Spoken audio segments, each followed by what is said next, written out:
बिस्मिल्लाहिर्रहमानिर्रहीम। मैं बात करना चाह रहा था कि हालात बहुत ही अफसोसनाक होते जा रहे हैं। किस तरह बाकायदा तौर पे वकला को टारगेट किया जा रहा है, किस तरह वकला के घरों पर हमले किए जा रहे हैं, किस तरह वकला की फैमिलीज़ को हरासा किया जा रहा है।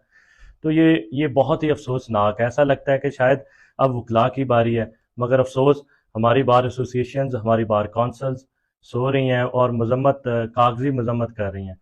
उन्हें उन्हें जागना होगा। उन्हें कल को अगर आज इमरान खान के साथ नजरिए पे खड़े होने वाली वकला की बारी है, तो कल किसी की बारी भी हो सकती है। जिस तरह लॉयर्स प्रोटेक्शन एक्ट पास किए गए, और इस कवानीन का क्या फ़ायदा है कि जब किसी किसी एक्ट पे अमल ही नहीं होना, अमल दरामद ही नहीं होना। जिस तरह आपके सामने कुछ अर्सा पहले सीनियर वकील सरदार लतीफ़ खोसा साहब पे हमला किया गया, उनके घर पर फायरिंग की गई, उज़ैर भंडारी साहब का अगवा किया गया। उसके बाद आप देखते हैं डॉक्टर बाबर वान साहब की बेटी के घर पे छापे मारे गए, उनके घर पे रेड किए गए। उसके बाद मेरे कुलीग नईम पंजोता साहब को किस तरह 8 घंटे इलीगल डिटेंशन में एफआईए ने रखा। उसके बाद ख्वाजा हारिस साहब जो सीनियर वकील हैं, फौजदारी के बहुत अच्छे पाकिस्तान के वकील हैं, उनको अदालत में एक फेसबुक अकाउंट के बारे में बहस करने पे उनको एफआईए ने नोटिस भेज दिया। उसके बाद कुछ दिन पहले वो उमैर न्याजी साहब और शेर अफजल मरवत साहब इस्लामाबाद हाई कोर्ट के हुक्म पर अटक जेल में इमरान खान साहब से मुलाकात करने गए। उन पे एक झूठी, बेबुनियाद और जाली एफआईआर दर्ज कर दी। और जो स्टोरी बनाई बड़ी ही मजाकाखेज थी। मगर रात को तो एक हद ही हो गई।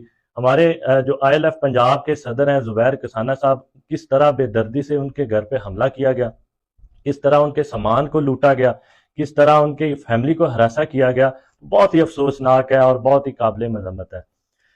मैं ये बताऊं कि इन सब वकला का कसूर क्या। इन सब वकला का कसूर सिर्फ इमरान खान साहब की वकालत करना है। इन सब वकला का कसूर सिर्फ इमरान खान साहब के नज़रिए के साथ खड़े होना है। मैं इससे पहले जो पीटीआई की गवर्नमेंट थी, तो कभी भी वकला को इस तरह हरासा ना किया गया, कभी भी मुखालिफ वकीलों को इस तरह तंग किया गया, उनके साथ ये रवैया अख्तियार किया गया।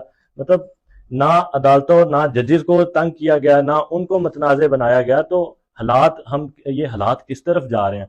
अक्सर लोग हमारे से पूछते हैं कि वकला तहरीक कब शुरू होगी। तो इसका जवाब यह है कि वकला की तहरीक तब भी मेनली शुरू होती है जब वकला के घरों पे हमले शुरू हो जाते हैं, जब वकला के घरों पे जो है बेबुनियाद छापे मारे जाते हैं, वकला के घरों पे आग लगाई जाती है। तो इससे ये सारे अवामल जो है अभी होने जा रहे हैं और हो रहे हैं। रात को जो हुआ वो तो हद ही क्रॉस कर दी पुलिस गर्दी की और हमारे अदारों ने जो कानून नाफिज करने वाले हैं।